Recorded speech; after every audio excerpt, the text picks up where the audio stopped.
Des médicaments de qualité douteuse ou simplement des médicaments falsifiés inondent toujours le marché togolais. Selon l'Office central de répression du trafic illicite des drogues et du blanchiment, ils empruntent des circuits illicites en provenance d'autres pays de la sous-région et de certains pays de l'Asie. Les trafiquants se sont constitués en réseau.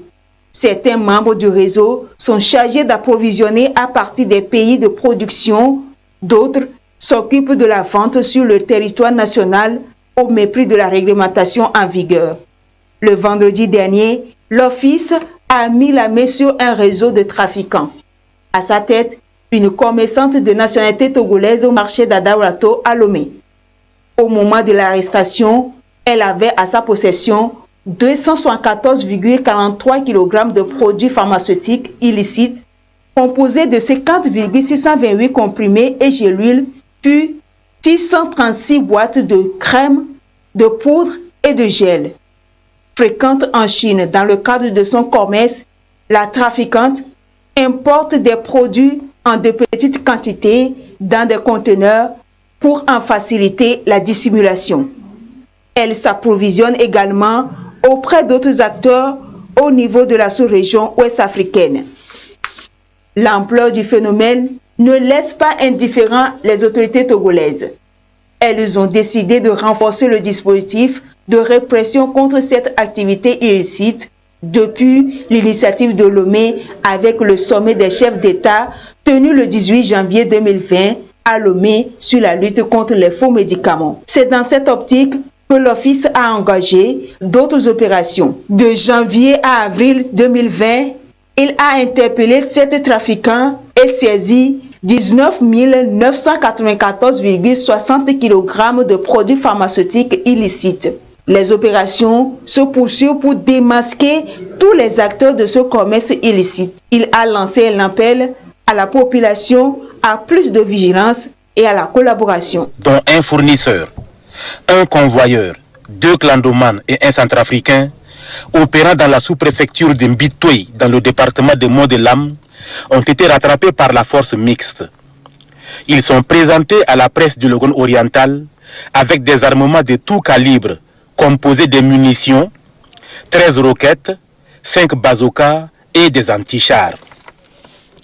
Selon le gouverneur de la province du Logone oriental, le général de corps d'armée Moussa Haroun Tirgo, c'est suite à un constat de mouvement inhabituel que la Légion de la gendarmerie et les renseignements généraux ont mis les forces mixtes en action. Sur les 4 motos, une seule a été appréhendée, les 3 autres ont réussi à se volatiliser dans la nature. Le moment où le président de la République, chef de l'État, chef du gouvernement, chef suprême des armées, est en train de faire face avec Boko Haram, de faire face avec coronavirus, malheureusement notre grande surprise, des individus mal intentionnés, des ambitions obscures sont en train de poignarder sur le dos notre pays. Sur 4 motos, ça c'est le cargaison d'une seule moto. Les 3 motos là, ils sont partis avec combien? C'est le Dieu seul connaît. Tout en félicitant les responsables des forces de défense et de sécurité de la province, ainsi que les 2 éléments de la force mixte blessés au cours de l'opération, le gouverneur les appelle à toujours plus de vigilance. Selon les informations reçues, les pistes seront explorées et des recherches engagées pour débusquer les fuyards et retrouver leurs complices, déclare le gouverneur. La première saisie a été faite dans ce camion remorque le 31 janvier dernier par les services de surveillance de la direction régionale des douanes d'Abengourou. Le conteneur d'apparence vide disposait en réalité d'un double fond où ont été entreposées 2,8 tonnes de cannabis. Vous avez un camion vide comme ça, a priori il n'y a pas de danger, il n'y a pas d'infraction. Donc il s'assure déjà que les documents sont assez corrects. Il faut un peu de flair douanier pour renforcer un peu le contrôle, s'assurer, comme on sait qu'il y a un trafic en matière. Le flair des agents de cette même unité a également payé le 25 mai sur cet autre camion qui utilisait le même mode opératoire pour tenter d'introduire 2,2 tonnes de cannabis sur le territoire ivoirien. Les résultats de ces 2 saisies ont été présentés au ministre Moussa Sanogo, qui n'a pas caché sa satisfaction. Nous sommes très satisfaits de savoir que nos services ont pu mettre la main sur 5 tonnes de cannabis, c'est quand même important.